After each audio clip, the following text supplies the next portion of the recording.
Hello and welcome to this session where we are going to discuss about the preschool education, what are the trends, what kind of opportunity it gives us, as well as what kind of returns that we can. Before we talk about early childhood or preschool education or the industry, let me try to explain what we mean by the early childhood education.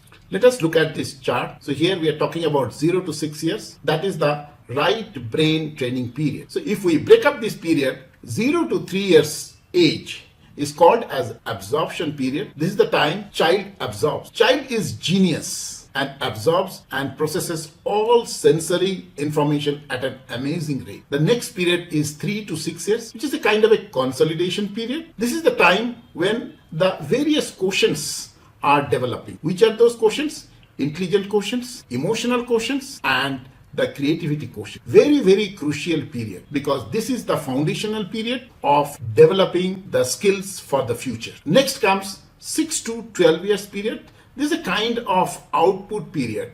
This is the period where the child tries to create some outputs by adding and applying the knowledge that the child has gained. So this is how it happens. Next, as we all know, 80 to 90% of the brain development happens by the age of 6. And that is why the National Education Policy of 2020 has given a lot of importance to early childhood education. In fact, the whole schooling structure is also changed in the new. Let me show you how it has been changed. So here also National Education Policy 2020 recognizes and says over 85% of a child's brain development occurs prior to age of 6, and this is called the foundation of learning. And the educational structure is going to change from 10 plus 2 to 5 plus 3 plus 3 plus 4. And what kind of education is to be delivered during early childhood education? It should be delivered at multiple levels,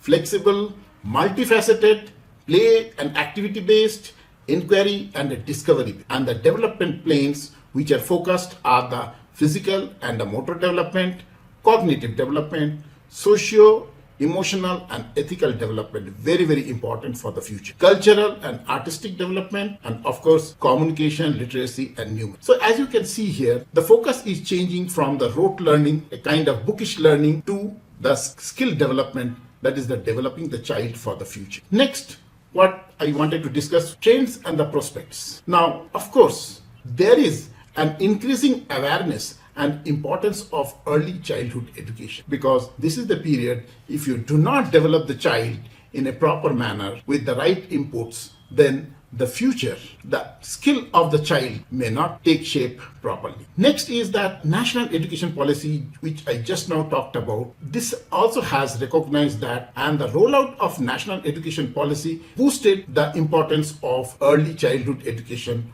or the preschool industry. And the third thing is that, as we are seeing, the parents are also preferring for preschool. As you can see here, the preschools are surging, so preschools are growing. So when we talk about the opportunities, of course, we have to think of the investment that is required for grabbing that particular opportunity. And whenever we talk about investment, obviously, the most important thing that comes to mind is that what is going to be the return on the investment. So there is a separate video which we have worked out. You can do your own research also about the opportunities in the preschool industry, and you can always contact us for more details. We'll be happy to share our knowledge and the experience with all of you. Thank you very much.